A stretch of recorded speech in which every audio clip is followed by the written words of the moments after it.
In the early hours of a tense Tuesday morning, gunfire echoed through the narrow alleys of Rio de Janeiro's favelas. By nightfall, the city was reeling from what would become the deadliest police raid in Brazil's history.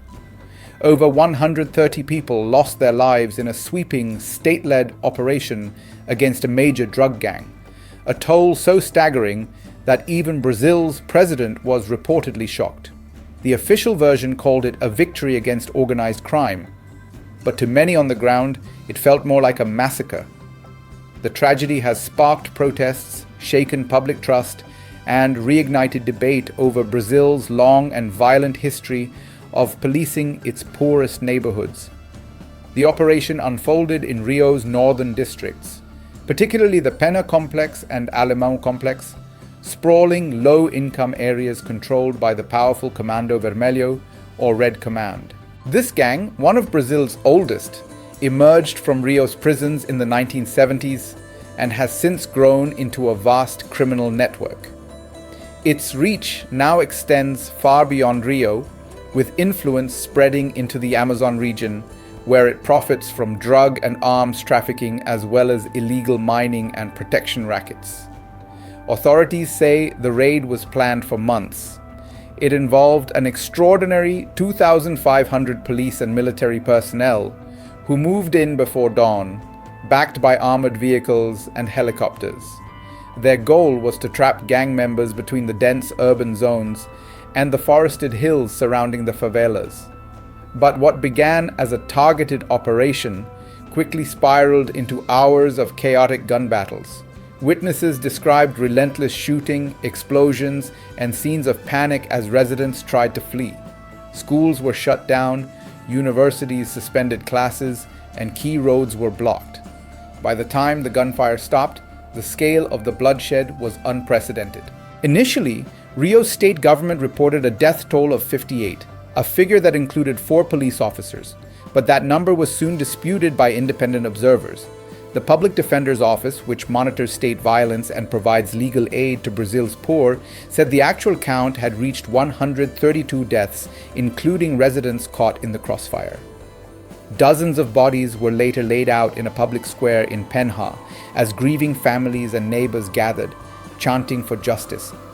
The sight of rows of bodies covered in sheets drew comparisons to past atrocities and fueled accusations of state brutality.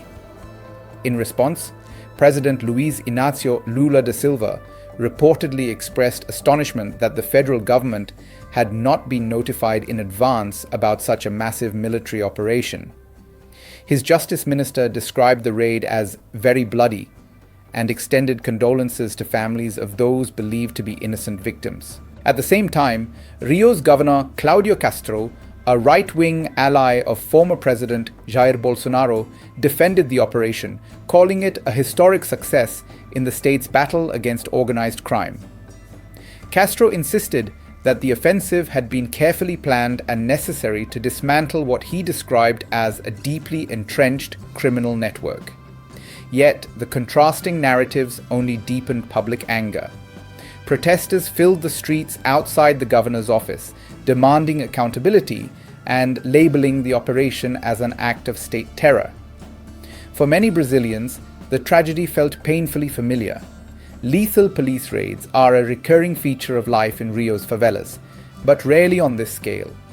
In 2021, an operation in the Jacarezinho neighborhood left 29 people dead, previously considered the city's deadliest police action. A year later, in 2022, a raid in the same Alemão complex, involving 400 officers and heavy firepower, killed 19 people. Further back, Brazil's record of police violence includes the infamous Carandiru prison massacre of 1992, when 111 inmates were killed by security forces during a prison revolt in São Paulo. According to local crime analysts, raids that result in more than 20 fatalities are already considered extraordinary in Brazil. Yet the sheer scale of this recent operation, with more than 130 confirmed deaths, has no precedent in the nation's modern history. Critics argue that these repeated tragedies point to a systemic problem, a law enforcement culture that equates heavy firepower with justice, often at the cost of civilian lives. Following the raid, the state government announced that 118 weapons had been confiscated, alongside over 1 metric ton of drugs. Officials framed these seizures as evidence of success, suggesting that the operation had crippled one of the most powerful criminal syndicates in Latin America. But human rights groups questioned whether the outcome justified the cost in human lives. Activists pointed out that despite decades of similar operations, violent crime in Rio has remained stubbornly high. Many favelas, they argue, experience these raids not as moments of justice, but as recurring episodes of terror. International observers echoed those concerns. The United Nations High Commissioner for Human Rights called for Brazil to end what it described as a cycle of extreme brutality. Officials in Geneva acknowledged the difficulty of confronting armed groups, but insisted that operations must follow international standards governing the use of force. Human Rights Watch also condemned the violence, saying that the continued loss of life in favelas without measurable improvements in public safety reflected the failure of Rio's security policies. Beyond the immediate toll, the raid has major political implications. Brazil faces national elections next year, and public security is one of the top voter concerns. Recent polling by Paraná Pesquisas, a respected national survey group, found that nearly half of Brazilians, about 49%, believe security has worsened under President Lula's administration. This perception, combined with escalating gang violence and controversial police tactics, is shaping the political debate across the country. While Lula's government has pledged to balance law enforcement with human rights protections, his opponents have accused him of being soft on crime. Some right-wing lawmakers even mocked the president, suggesting that gang losses meant he had lost supporters, a jab that underscored how deeply polarized Brazilian politics have become. For Governor Castro, the raid may have been a calculated show of force aimed at bolstering his own tough-on-crime credentials. However, as Brazil's Supreme Court Justice Alexandre de Moraes has ordered Castro to appear before a hearing to explain the operation, scrutiny over his leadership is intensifying. In the aftermath, families are left to mourn and communities to rebuild, yet few expect real justice.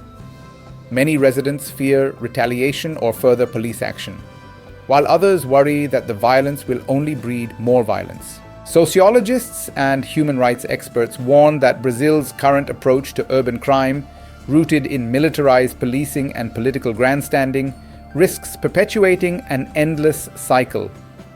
Favelas, where roughly 20% of Rio's population resides, continue to face poverty, inadequate public services, and a constant state of siege.